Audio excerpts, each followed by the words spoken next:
how it works. We currently have no pressure in the system. I'm plugged in, so I'm going to be very careful. I'm going to make sure that my drain is closed. Okay, everything looks good. We're going to power the machine on. Now you'll notice that we don't right away start gaining pressure here. Okay. Somewhere around 25 seconds or so, you'll start to see the gauge kick on. What that means is this relief up here has finally opened up. This component right here. Basically the same thing. So now our gauge is starting to climb. That means that this pressure relief has opened up. And now the system is filling up with nitrogen.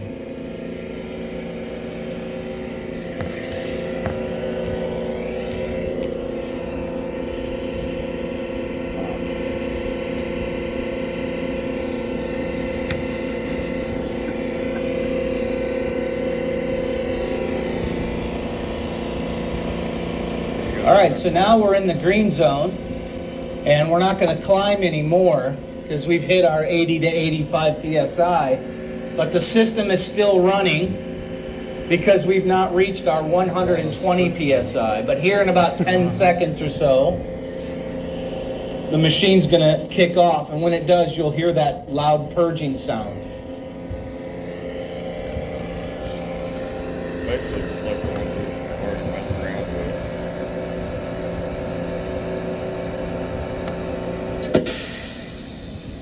Okay, so there you have it.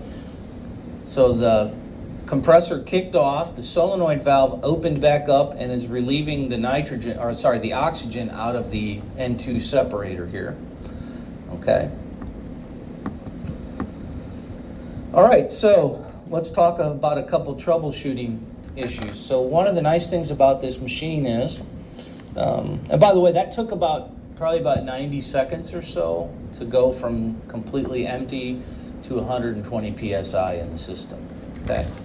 But let's talk about a couple troubleshooting things. So I told you about the timer earlier and how it works and the pressure switch, okay? One quick way to find out if it was the pressure switch or the timer that shut the system off is what you can do is you can bypass the timer, okay? Because I told you it's 120 seconds on the timer. You want to bypass that, you would just turn this off for 5 seconds. So wait 5 seconds. Okay, we've reached 5 seconds. Now we turn this back on. If the pressure switch is keeping us off, then the machine will not kick on. If the timer is keeping us from running, then it will be reset and the machine will kick right back on when we turn the switch back on. So we turn the start switch on, the machine did not kick on. That means that our pressure switch is in control right now, okay? Right. So if you are really low on pressure, but the system is not kicking in and you need to find out if maybe you have a bad pressure switch, because they do fail from time to time. All you have to do is check for voltage on one side and the other of the pressure switch. So this blue connector here has 2 wires going to it. Okay, so that's the power coming to the pressure switch. So you should pretty much always have 120 volts there. Okay, so what you would do is you check on that side of the pressure switch, okay, to the tank with your meter, AC volts. Okay. If you think that because the system pressure is so low that the pressure switch should be closed internally, allowing power through it, then you would need to make sure that you have 120 over on this side. Okay, so then you would check, if you verify you have 120 here, then you come over here and you check to make sure that you have 120 from here to ground. Okay, if you don't have 120 from here to ground, then you have a bad pressure switch. Okay, that means your pressure switch is not closing. All right. All right, very good. So that's how you would diagnose whether or not your machine is being shut off by your pressure switch or your timer. All right, so the next thing I'm gonna do is I'm gonna show you how to put the cover on. I'm gonna show you from the back side because it's easier for you to see me do it from that side. But actually it's easier to put the cover on from the front, I think, you know, from this direction here, okay? But for your sake, I'm gonna do it from the back, okay? So the first thing you wanna do when you put the cover back on, power the machine down. So I turn the switch off.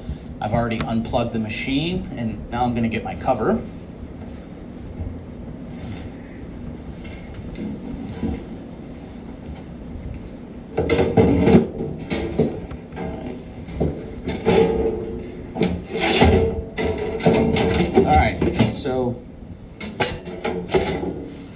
So remember, there's two major hurdles here. It's getting this lip over the back of the machine here, and then also the tab down at the bottom, making sure that that's in the slot. So we're gonna lift up, pull backwards. Looks like I'm in the slot now, and I just need to go a little bit more. Tap that down in the back. We're good here in the front, and so that means our cover is on correctly. This is actually pretty important because the way this cover is designed is, if it's not on properly, it's going to rattle quite a bit and create a lot of noise. And then you would just take your bolts, put your bolts back in place. So as far as the bolts go, you might ask what size they are. You can use a crescent wrench or use a 14 mil socket or a wrench, and that will work just fine.